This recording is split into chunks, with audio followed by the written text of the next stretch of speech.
ఇప్పుడు Keshava role, Keshava can be హైపర్గా ఉండొచ్చు, యాక్టింగ్లో లౌడ్ యాక్టింగ్ ఉండొచ్చు, స్కోప్ ఉంది. But still he has to be అంటే అండర్ ప్లే చేయాలి. ఎందుకంటే పుష్ప అనేది వెరీ డామినేటింగ్ క్యారెక్టర్ అండ్ ఎప్పుడు రైట్ హ్యాండ్ లాగే ఉండాలి. అంటే అండర్ ప్లే చేస్తూనే you can be little loud. ఎందుకంటే మీది బేసిక్గా ఊరు కాబట్టి ఊరు వాళ్ళకి ఊరు క్యారెక్టర్స్కి మరి అంత అమాయకత్వం ఉండదు, కొంచెం లౌడ్ వాయిస్తూనే ఉంటుంది. బట్ స్టిల్ మీరు ఎంత ప్లే చేయాలో ఎగ్జాక్ట్గా క్యాలిక్యులేటెడ్గా ప్లే చేశారు.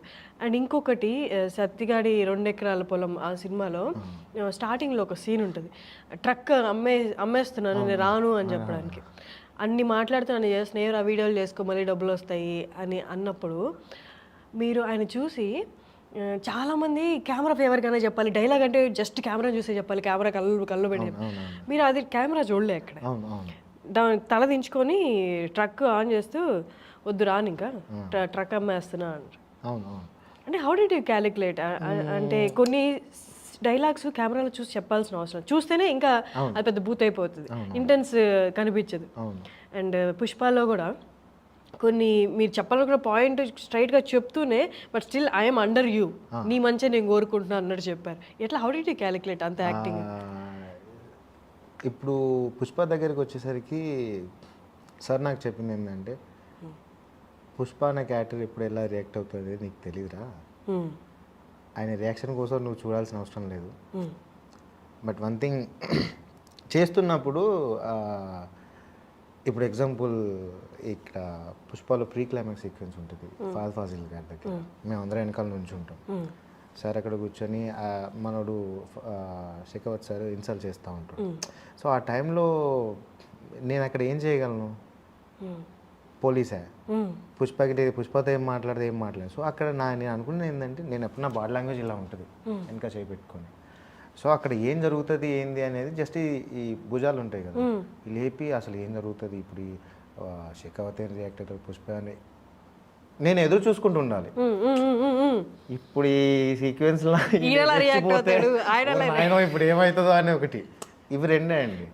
సుకుమార్ సార్ నాకు చాలా బ్రీఫ్గా చెప్పింది. సో సినిమా అంతా నీ ఎక్స్ప్రెషన్ మీదనే ఉంటుందిరా, పుష్పరాజ్ ఎంతవరకు వెళ్తున్నాడు ఎలా వెళ్తున్నాడు అనేది నీకు చాలా దగ్గరగా తెలుస్తుంది. సో దాని మీదనే ఉంటుంది నీ క్యారెక్టర్ అంతా అని చెప్పారు. సో ఆ క్యాలిక్యులేషన్ చేసుకొని మీరు ఇంకా క్లైమాక్స్లో చూస్తే శేఖవత్ గారితో ఫోన్ మాట్లాడుతూ శేఖవత్కి డబ్బులు పంపించమన్నప్పుడు ఎప్పుడు ఇలా పుష్ప ఒకరికి భయపడతారా అని నేను అనుకోలేదు అనే వాయిస్ ఓవర్ వస్తుంది. అప్పట్లో కొన్ని మాంటేజ్ పడుతూ ఉండే, అంటే నేను నా ఫేస్లో కొంచెం కోపం ఉండడం కానీ, అసలు ఎందుకు ఇలా బిహేవ్ చేస్తున్నాడు, ఏంటి పుష్ప ఇట్లేం చేస్తున్నా అని చెప్పి. సో ఇవన్నీ ఏంటంటే ఉంటాయండి. అంటే ఇప్పుడు మన క్యారెక్టర్ ఒకటి అనుకున్న తర్వాత కొన్ని క్యాలిక్యులేషన్స్ పెట్టుకుంటాం మనం. సో డైరెక్టర్ గారు ఎట్లాగా ఉంటారు కాబట్టి ఇది అవసరం లేదు, కొంచెం తగ్గించే సరిపోతుంది అని చెప్పేదానికి.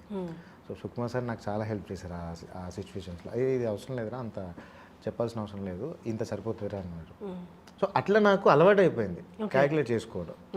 పుష్పకి 2 సంవత్సరాల్లో ఆ కేశవ క్యారెక్టర్ చేస్తున్నప్పుడు యాక్టింగ్లో కానీ కో యాక్టర్తో బిహేవ్ చేసే సిచ్యువేషన్స్ కానీ చాలా అర్థమైపోయినాయి. అంటే నువ్వు ఒక లెవెల్స్ ఉంటాయి, ఆ లెవెల్ మెయింటైన్ చేస్తేనే సీన్ మొత్తం ప్రాపర్గా ఉంటుంది. నువ్వు ఒకటి చేసి ఇటు ఇంకోటి ఒకటి చేస్తే సీన్ అంత గజిబిజ్ అయిపోతుంది, సరిగ్గా రాదు కూడా. అంత పెద్ద మూవీ చూసినప్పుడు ఓవరాల్ మూవీ ఇంటెన్సిటీ అంటే ఈచ్ అండ్ ఎవ్రీ క్యారెక్టరైజేషన్ మీకు రివీల్ చేయరు, ఓన్లీ మీ క్యారెక్టర్ మీరు ఎవరితో కోఆర్డినేట్ అవుతుందో ఆ క్యారెక్టర్. ఓవరాల్ మూవీ దాన్ని ఏమంటారు, మూవీ ఇంటెన్సిటీ మీకు అర్థం కాదు. బట్ అలాంటప్పుడు మనం అండర్ ప్లే చేస్తున్నామా లేకపోతే ఓవర్గా రియాక్ట్ అవుతున్నామని ఎలా క్యాలిక్యులేట్ చేసుకున్నారు? క్యారెక్టర్స్ నాకు తెలుసండి, వాళ్ళ ఈ పుష్పకు మాత్రం నాకు క్యారెక్టర్స్ చెప్పారు, ఎందుకంటే అది ఇంపార్టెంట్ కాబట్టి ఏ క్యారెక్టర్ ఎలా ఉంటారని చెప్పారు. మొత్తం బ్రీఫ్ లేదు, బట్ సెట్కి వచ్చిన తర్వాత అంటే ఈ క్యారెక్టర్కి పుష్పరాజ్కి కొంచెం ఎక్స్ ఉంటుంది అనేది తెలుస్తుంది మనకి ఈజీగా. సో పుష్పరాజ్ శ్రీవాలిని కలిసినప్పుడు అదొక కాంబినేషన్, కామెడీ కాంబినేషన్, కొంచెం నార్మల్గా ఉండే సీక్వెన్స్. సో ఇవి 2 డిఫరెన్సెస్ అనుకోండి. కొండారెడ్డి చచ్చిపోయిన తర్వాత సునీల్ గారి ఎంట్రీ, ఫస్ట్ టైం సునీల్ గారు చూడడం ఆ గెటప్లో వేరే లెవెల్ ఉన్నారు అసలు. సో అక్కడ చచ్చిపోయింది, అక్కడ కొండారెడ్డి ఒక్కడే కాదు, మంగళం సీన్ బొమ్మది కూడా చచ్చిపోయి ఉంటాడు, డెడ్ బాడీ కూడా అక్కడే ఉంటుంది కదా. సో పుష్పరాజ్ చంపేసిన తర్వాత ఇక్కడికి వచ్చేసిన తర్వాత ఎంపీ వీళ్ళందరూ వస్తున్నారు, మంగళం సీన్ వస్తున్నాడు. సో బన్నీ సార్ పక్కనే నేను ఉంటా. మంగళం సీన్ ఎంట్రీ అవ్వగానే నేను పుష్పరాజ్ వైపు ఇట్లా ఒక లుక్ ఇస్తా.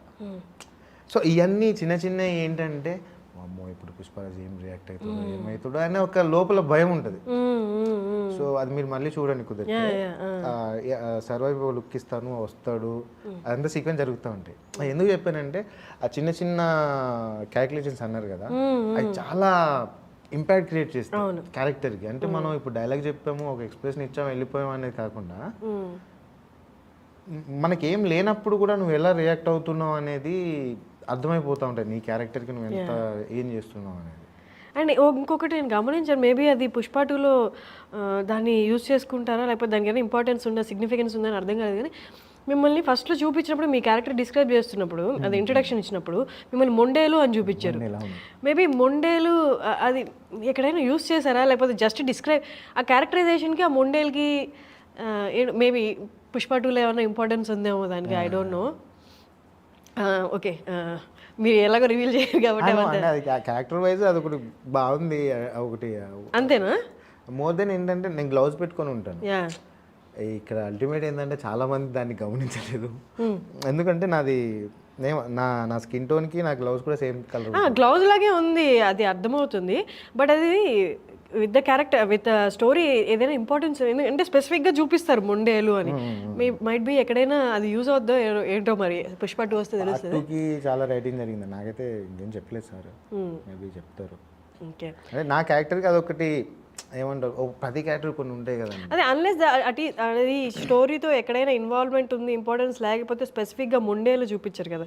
అదేమి ఆ మొండేలు చూపించినందువల్ల మీ క్యారెక్టరైజేషన్లో ఎక్కడ ఒక ట్రైట్ చూపిస్తున్నట్టు కూడా ఏమి అనిపించలేదు. బట్ స్పెసిఫిక్గా అది చూపించారు అక్కడ ఆ సీక్వెన్స్లో. అన్న ఒకవేళ లేదని అందరూ మొండేలు మొండేలేనా? మొండేలు అదే దీనికో పెద్ద స్టోరీ అండి బాబు. మా తాతకు వెళ్ళి ఇట్లుంటుండే, మా ముత్తాతకి. ఆయనను మల్లయ్య, ఆయన పేరు మొండేల మల్లయ్య అంటారు. కథ అయినప్పుడు మొండేలు అనగానే నాయన ఇది మామూలుగా లేదు, కనెక్ట్ అయింది. సో మా తాతకి చూసిన లైఫ్లో మళ్ళీ ఒక సినిమా చేస్తున్నప్పుడు అలాంటిదే మనకు వస్తుంది అనేది ఎక్స్పెక్ట్ చేయం కదా. సో అదొకటి క్రేజీ కనెక్ట్ అయింది. అది how is the shoot going? Pushpa 2 shoot ఎలా జరుగుతుంది? Going on now. నాది జూన్ ఫస్ట్ వీక్ కానీ సెకండ్ వీక్ కానీ ఉంటుంది. డిసెంబర్ లాస్ట్ ఇయర్ డిసెంబర్లో స్టార్ట్ అయింది, క్రేజీగా నడుస్తుంది. అవునా? నెక్స్ట్ లెవెల్ అయితే ఖచ్చితంగా అండి. ఎప్పుడు రిలీజ్? 2024? ఆల్మోస్ట్ 24లోనే అవుతుంది. షూట్ కంప్లీట్ అవ్వాలి, అంత పోస్ట్ మోస్ట్లీ 24 వస్తుంది కావచ్చు. ఓకే, షూటింగ్ అయితే పెద్ద ఎత్తున సేమ్ లొకేషన్స్ అంతా ఏమండి ఇప్పుడు కొంచెం మేము బాగా రిచ్ కదా. You're rich no. So same location కాకుండా కొంచెం చేంజ్ అవ్వచ్చు. ఓకే. మొన్న ఏదో కూడా లీక్ చేసినట్టు ఏవో పుష్ప శ్రీవల్లి ఫోటోస్ కూడా వచ్చాయి. అది మరి ఎవరు స్టేట్మెంట్ ఇవ్వలేదు. సినిమాల్లో ఏమో అందరూ అడుగుతున్నారు, నాకు తెలియదు.